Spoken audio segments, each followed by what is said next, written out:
We're back here at Capclave 2012, and I'm here with Neil Clarke, the publisher and editor of Clarkesworld Magazine, winner of the 2010 and 2011 Hugo Awards for Best Semi-Prozine. Neil, welcome to the show. Thanks for having me. It's a remarkable story, and I want to talk about it from the beginning. 6 years ago, you made a decision that most people would say, huh? When you decided to start publishing this online fiction and essay magazine. What motivated you to start something like this from scratch? Well, it all started as a conversation at ReaderCon.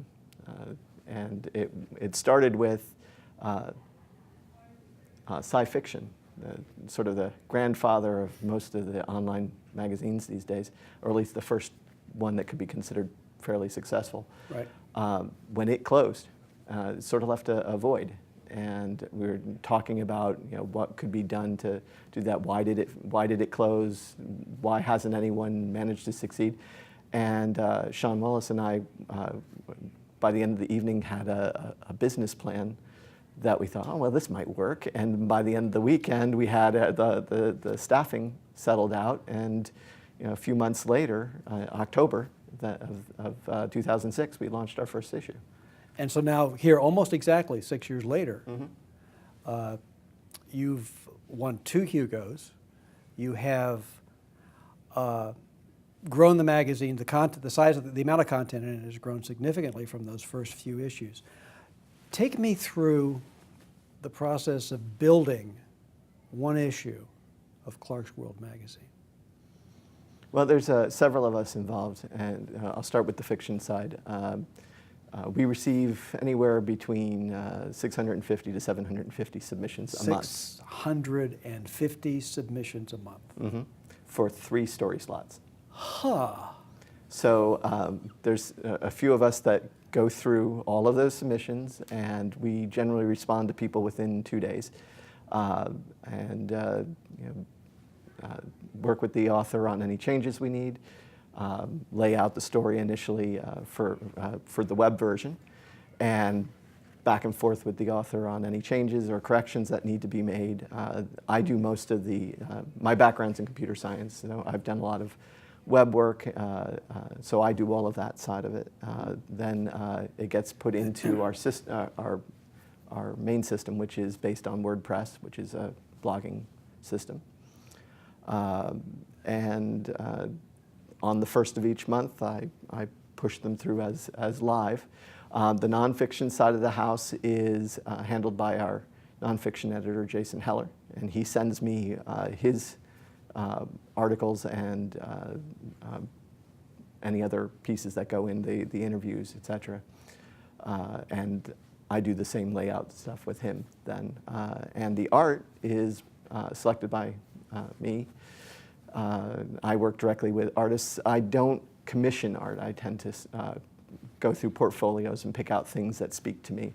One of the things that I've always felt was important was to have the art be its own feature, so it's not tied to any specific story. When you started, it was the 2 of you and how many other folks? You said you had staffing set after that first business plan. Nick was with us as well. And he was originally one of the fiction editors, and I was more of a back end on that. There were a couple of stories that I picked, but between him and Sean, they picked the stories for the first 2 years, and then after Nick went off for his new job, I took over that fiction slot and been doing it since. Okay. Now, we're talking about a webzine. And you have, how did you arrange distribution? Well, how did you approach this? Let's talk the business plan through. What were you hoping to get for it in terms of, I would assume, an income stream? Well, initially I had an online bookstore, and it was attached to the bookstore. After the first year, the bookstore was closed, and I launched a publishing company, so it's attached to that as well. So there's a marketing component that came into that. With the bookstore, it was a little surprising. We thought, well, if we do a story by author X, and we have books for sale by that author, they'll sell. And what turned out to be the case was short stories actually sell more short stories. They don't sell the author. So we were selling, sales of other people's magazines or short story collections went up. So there was that. When the bookstore closed, the model changed a bit. But we had already planned to do an annual anthology of all the fiction we published. So one of the first books that my company, Worm Publishing, produced was Realms 1, which was the complete stories from the first year. So sales of that were supposed to come back in and generate revenue. And then we also had a plan to do chapbooks, which fell apart until this year. 6 years later, we're finally producing enough of them that we're happy with them. So there's also a donation model as well, that we had different tiered levels for people to give. And they might get a book, sort of the PBS model. If they gave $50, they got this. But one of the things we did was we said at $10, you get to be a citizen. And a citizen gets their name listed in the book. And you wouldn't believe how many people want their name listed in a book. No, I believe that. I mean, there are a couple of Kickstarter campaigns I've dropped money on, and it's because one of the things you do is your name goes somewhere. And you do that and you think to yourself, that would be seriously cool. So we started giving people titles as the higher they go. So as a joke, I threw in onto the list, $100 makes you an overlord. So you'll be listed as Overlord Clarke. Surprisingly, people, I didn't expect any, and we've received several over the years. And that support has really enabled us to go and do things. And then as time progressed, we were able to move into ebooks. Ebooks didn't, 6 years ago, pretty much unheard of. Right. There was no Kindle, there was no Nook. So the ebooks are really what has given us some financial stability over the last few years. Now, you said you were at the back end guy to start with, and then you started, about 2 years in, you started doing it. Do you find that you have, and since you're reviewing the fiction, do you find that you have a particular kind of story that appeals to you, or are you pretty much a broad spectrum, something just jumps out at you and that's what you want? Yeah, well, I think one of the things we say is when I'm working with the rest of the team, I ask them if to pass stories to me that really stick with them. That we're reading so many stories, a story that's still in your head the next day is probably better than most of the others. So those are the ones that sort of bubble up to me. And it's one of those things where when I'm reading them, it's sort of a know it when you see it type thing. This story has potential. This has a great character. This is a great setting, or whatever. And over the years, it's just gotten a little easier to pick out which ones I think will work the best and fit more of the flavor of Clarkesworld, which I have a very difficult time pinning down. Which is probably a good thing. Yes, yes. Yeah. You say you get back to the submitters normally within 2 days. What kind of a communication, do you use, and what do you tell authors whose works you can't accept? Well, with the volume that we're dealing with, we have to use form letters. So I developed a submission system where they can go to a form, they fill out their stuff, and they attach the story, and it goes into a queue, and we just respond one at a time, and gives them a ticket so they can monitor their progress. They can keep checking. I have some people who tell me they sit there and hit refresh, watching the number go down until they get. So it works out fairly well, and a number of other magazines have adopted our system as well. You have, in several of the editorials you've written in Clarkesworld Magazine, you've done quite a bit of analysis of the ebb and flow of the kinds of work that you're receiving, the sex that the male to female ratio of the submitters.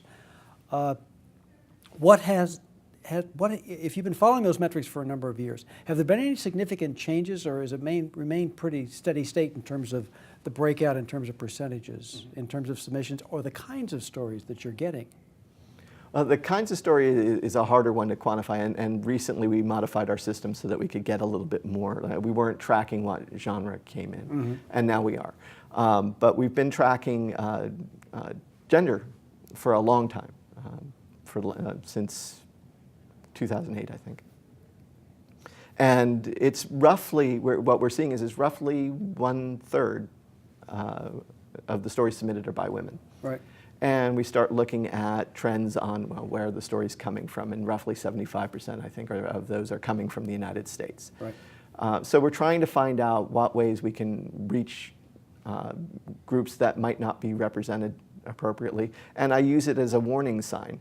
Now, looking at the numbers and going, well, why is it only 1/3 women? And then I look at the numbers of the stories we actually publish and see that it actually falls out more towards 50-50. And there's all sorts of things that people will try and fill in, conclusions they'll determine from those numbers. And I think it's not a conscious effort to make it 50-50, but it's worked out that way.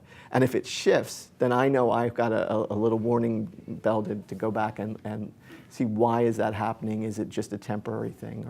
So I do it mostly for my own purposes, but over the years I've discovered that there's other numbers geeks out there, and so I share with them. And earlier this year I did one that was more of a retrospective of from the time we started tracking this data, just so people could see how our readership has grown, how the demographics have changed.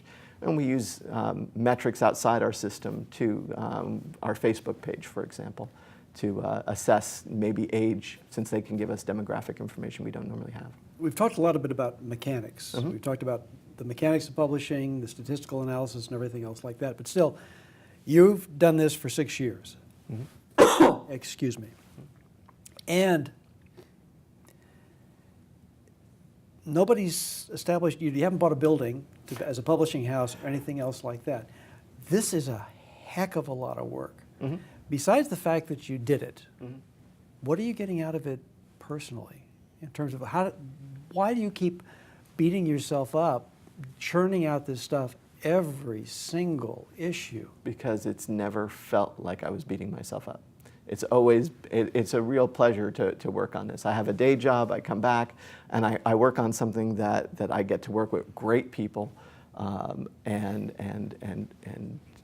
just have fun producing this. And I am trying to move it in the direction of becoming more of my either part-time or full-time job over the next few years. That's one of the places where the ebooks I mentioned earlier and the ability to do subscriptions has really helped set those plans in motion. Has the new technology, has the ebook, has these new models like the one you've developed for submissions for writers, do you think it's changing the genre? Do you think it's having an impact on the kinds of stories that are being written, the kinds of stories that are being published online like you're doing?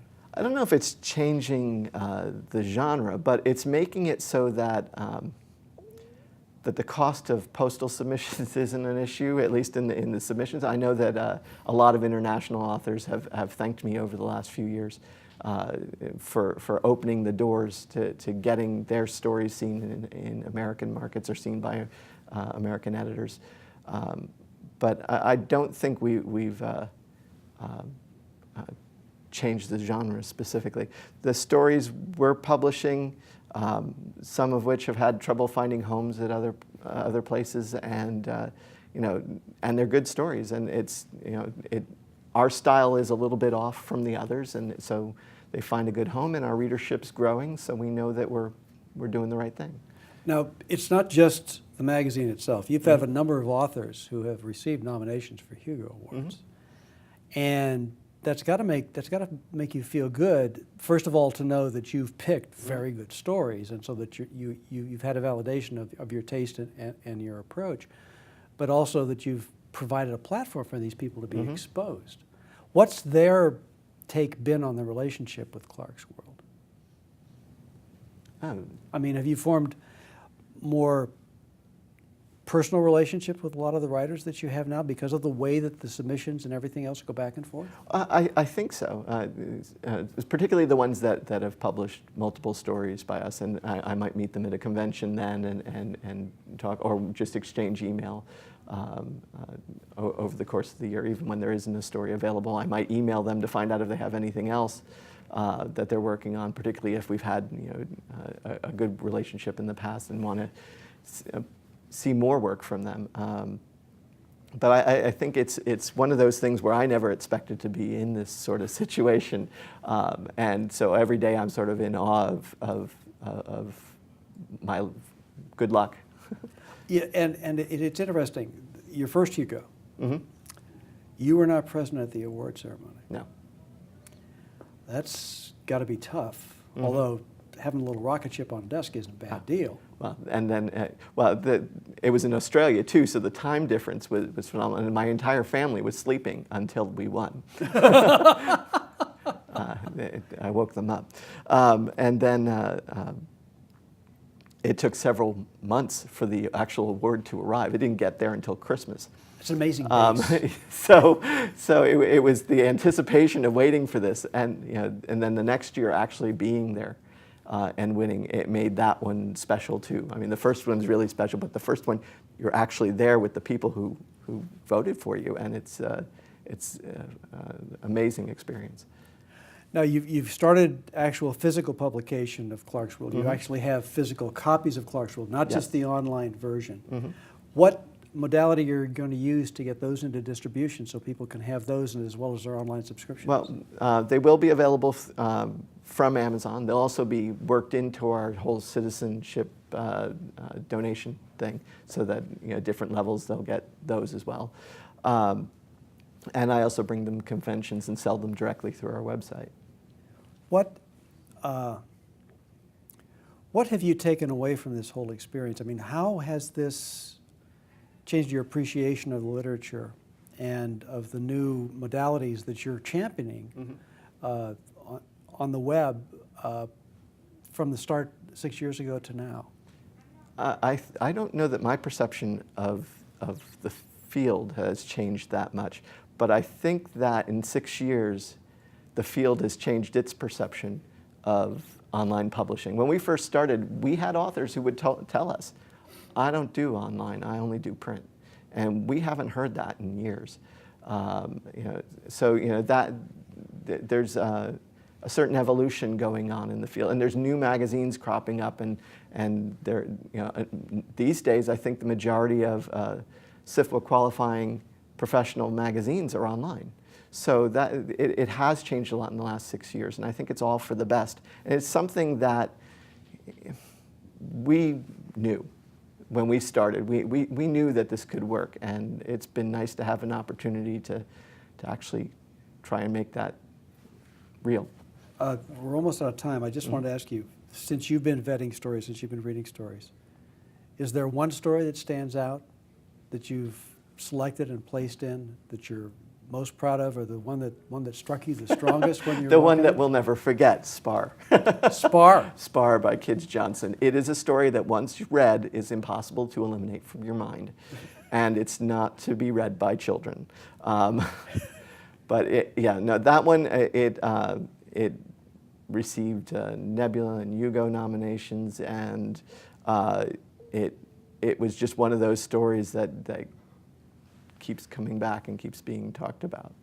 Well, Neil, we're almost out of time. I have to say congratulations on what most people would consider a remarkable achievement in a relatively short period of time. And thank God you're still doing it, and we have something to look forward to on a regular basis in a number of different kinds of media. It's just been a joy talking about it and finding somebody who's opening up a new area for creativity to flourish. Thank you very much. Well, that's it from this edition of Fast Forward. We hope you found something of interest, and we hope you'll come see us again. Until then, this is Tom Schad saying, take care.